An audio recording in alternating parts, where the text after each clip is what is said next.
Pada abad ke-14, dunia dikejutkan oleh wabah mematikan yang menyebar dengan cepat dan menelan jutaan nyawa. Wabah ini dikenal sebagai Black Death atau kematian hitam, salah satu tragedi terbesar dalam sejarah manusia. Dimulai dari Asia, penyakit ini menyebar ke Eropa melalui jalur perdagangan, tanpa ada yang bisa menghentikannya. Saat wabah melanda, kota-kota berubah menjadi sunyi, dan ketakutan menyelimuti setiap sudut kota. Orang-orang tidak tahu caranya melawan penyakit ini. Black Death bukan hanya sekedar penyakit, tetapi juga mimpi buruk yang mengubah kehidupan dan sejarah dunia selamanya.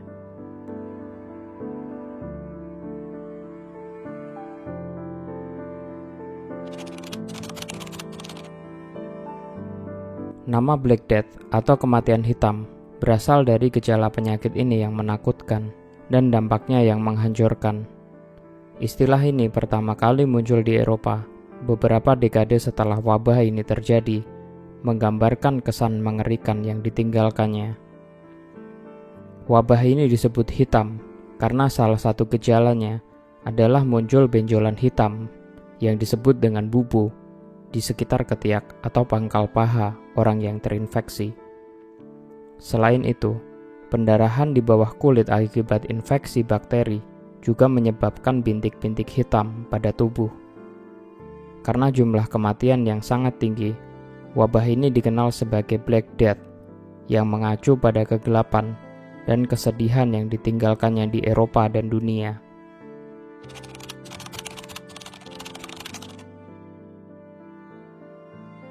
Wabah Black Death adalah salah satu wabah yang paling dikenal dalam sejarah pandemik. Namun sebenarnya, dalam sejarah manusia, setidaknya ada 3 gelombang besar yang terjadi. Yang pertama adalah wabah Justinian pada tahun 541 hingga 750 Masehi. Ini adalah gelombang pertama yang tercatat dari wabah pes yang terjadi di Kekaisaran Bizantium, yang kini adalah wilayah Eropa Timur dan sekitarnya. Dimulai pada masa Kekaisaran Justinian pertama, wabah ini menyebar luas di wilayah Mediterania dan menyebabkan kematian jutaan jiwa. Yang kedua adalah Black Death pada tahun 1347 hingga 1351. Gelombang kedua ini adalah wabah yang paling terkenal dan mematikan. Dimulai dari Asia Tengah, Black Death menyebar ke Eropa melalui jalur perdagangan dan menewaskan sekitar 20 hingga 50 juta orang, atau sekitar sepertiga populasi Eropa saat itu. Wabah ini berlangsung hingga beberapa tahun, tetapi sisa wabah ini muncul kembali dalam bentuk outbreak yang lebih kecil selama beberapa abad berikutnya. Yang ketiga adalah wabah pes modern pada akhir abad ke-19 hingga awal abad ke-20. Gelombang ketiga terjadi pada akhir 1800-an dan memulai dari Yunan di Cina, lalu menyebar ke seluruh dunia melalui kapal dagang. Wabah ini mencapai berbagai negara di Asia, Afrika, dan Amerika, menyebabkan sekitar 10 juta kematian, terutama di India.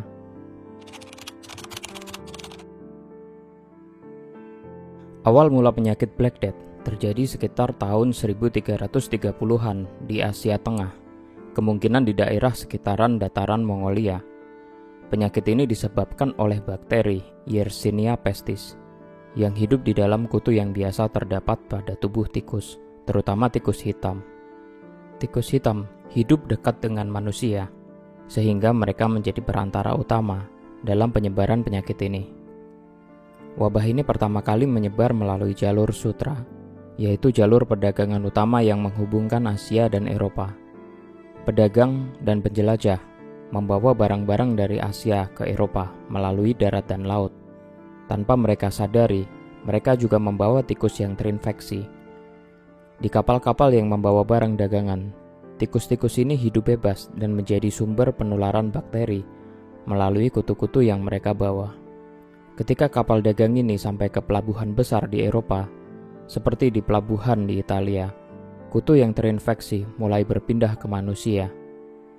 Saat bakteri masuk ke tubuh manusia, melalui gigitan kutu, orang-orang mulai jatuh sakit dengan gejala yang mengerikan seperti demam tinggi, sakit kepala, benjolan besar pada ketiak atau pangkal paha. Dari Italia, wabah ini menyebar cepat ke seluruh Eropa. Pada saat itu, ilmu pengetahuan medis sangat terbatas. Masyarakat tidak tahu cara mengobati atau menghentikan penyebaran penyakit ini. Dari sudut pandang kepercayaan dan agama, mereka menganggapnya sebagai hukuman dari Tuhan atau disebabkan oleh hawa yang buruk dan melakukan berbagai cara yang tidak efektif untuk menghindarinya. Tanpa tindakan pencegahan yang tepat, Black Death terus menyebar dan menewaskan sepertiga hingga setengah populasi Eropa hanya dalam waktu beberapa tahun.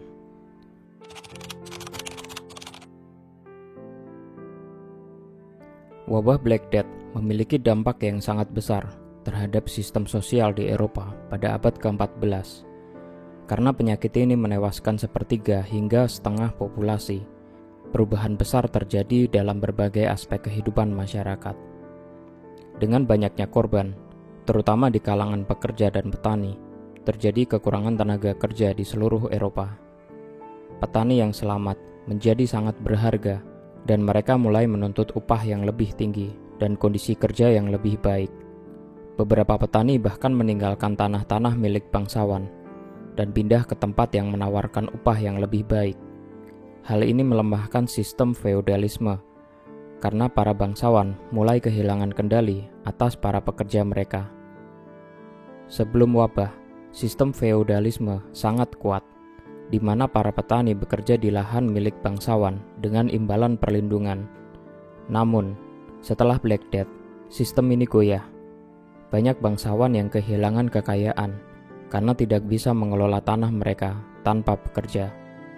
Akibatnya, banyak lahan yang terbengkalai dan bangsawan mulai kehilangan kekuasaan mereka.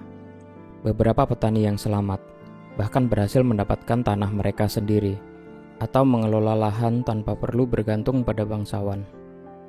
Wabah Black Death juga menciptakan peluang bagi orang-orang yang sebelumnya berada di kelas sosial bawah untuk naik dalam status. Dengan tingginya permintaan pekerja, beberapa orang dari kalangan bawah mendapatkan pekerjaan yang lebih baik, termasuk di bidang perdagangan atau kerajinan. Hal ini memunculkan kelas menengah baru, terutama di kota-kota, yang mulai memiliki pengaruh lebih besar dalam kehidupan sosial dan ekonomi. Selama wabah, banyak juga orang yang menganggapnya sebagai hukuman dari Tuhan dan semakin religius dalam mencari perlindungan. Namun, di sisi lain, banyak juga yang mulai mempertanyakan tentang kekuatan gereja. Gereja kehilangan banyak imam dan biarawan karena wabah, dan ada anggapan bahwa para pemimpin agama tidak mampu melindungi masyarakat. Rasa kecewa terhadap gereja memicu beberapa orang untuk mencari pengetahuan di luar ajaran agama yang kelak berkontribusi pada perubahan pemikiran di masa Renaissance. Pengalaman mengerikan dari wabah membuat banyak kota menerapkan langkah-langkah kesehatan baru, seperti kota-kota di Venesia mulai menerapkan karantina bagi orang-orang yang datang dari wilayah yang terinfeksi untuk mencegah penyebaran penyakit. Konsep karantina ini adalah langkah awal dalam pembentukan sistem kesehatan publik, dan praktek ini akhirnya menyebar ke seluruh Eropa dan dunia. Populasi yang berkurang drastis mengubah kehidupan sehari-hari di masyarakat. Di desa-desa, banyak lahan yang dibiarkan kosong karena kekurangan pekerja. Di kota-kota, permintaan barang-barang buatan tangan meningkat, sehingga perdagangan dan kerajinan berkembang. Perubahan ini membantu menciptakan sistem ekonomi baru yang lebih berbasis pada pasar dibandingkan sistem pertanian feodal.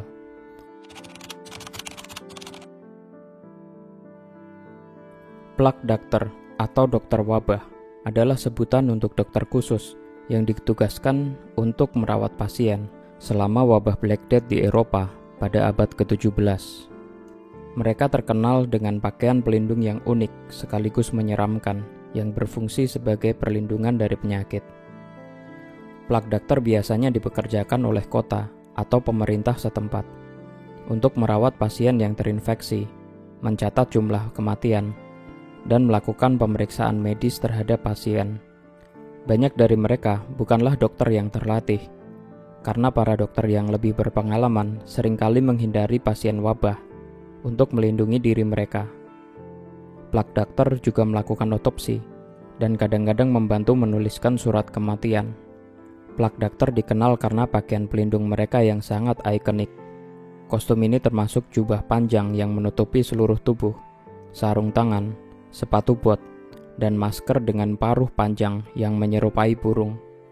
Masker ini dilengkapi dengan 2 lubang mata berlapis kaca dan paruh panjang berisi rempah-rempah aromatik seperti lavender, cengkeh, dan kayu manis. Paruh pada masker berfungsi untuk mengurangi bau busuk dari pasien dan lingkungan yang tidak higienis. Masker ini juga dipercaya mampu mencegah penyebaran udara buruk atau yang biasa disebut miasma, yang pada saat itu dianggap sebagai penyebab penyakit. Meskipun saat itu tidak ada pemahaman tentang bakteri atau virus, masker ini sedikit membantu melindungi mereka dari kutu atau percikan cairan tubuh. Metode pengobatan yang digunakan oleh plak dokter juga terbatas dan seringkali tidak efektif. Mereka menggunakan metode seperti pengeluaran darah, pemberian ramuan herbal untuk mengobati pasien. Karena keterbatasan pengetahuan medis saat itu, metode ini seringkali tidak berhasil dan justru memperparah kondisi pasien. Plak dokter, dengan penampilan mereka yang menyeramkan, menjadi simbol kematian dan wabah bagi masyarakat pada masa itu. Penampilan mereka yang seperti burung pemangsa menambah ketakutan masyarakat terhadap wabah. Kostum mereka kemudian menjadi ikon dari Black Death dan masih dikenal hingga saat ini sebagai simbol ketakutan dan kematian dari wabah. Di dunia modern, penyakit pes atau plak masih ada, namun tidak lagi menjadi ancaman besar seperti pada masa wabah Black Death. Berkat kemajuan medis dan pengendalian lingkungan, kasus pes sekarang dapat dideteksi dan diobati dengan cepat, sehingga jarang menyebar luas atau menyebabkan pandemi. Penyakit pes masih muncul secara sporadis di beberapa bagian dunia, terutama di wilayah pedesaan atau terpencil di Afrika seperti Madagaskar, Asia Tengah, dan sebagian kecil wilayah di Amerika Serikat. Di tempat-tempat ini, penyakit pes masih dapat ditularkan melalui kutu yang hidup pada hewan pengerat. Meski begitu, jumlah kasusnya sangat kecil dibandingkan dengan masa lalu. Di dunia modern, pes bisa diobati dengan antibiotik. Pengobatan harus dimulai dalam 24 jam setelah gejala muncul untuk mencegah komplikasi serius. Dengan perawatan medis yang cepat, tingkat kematian pes bubonik yang bisa diobati bisa turun hingga di bawah 10%. Namun, jika tidak segera diobati, penyakit ini masih bisa sangat mematikan. Organisasi Kesehatan Dunia atau WHO dan lembaga kesehatan lokal memantau kasus pes secara ketat.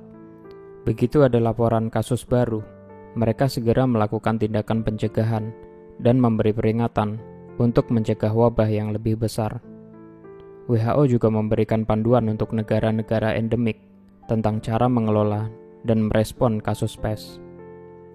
Meskipun penyakit pes masih ada, risiko penyebarannya di dunia modern sangatlah rendah.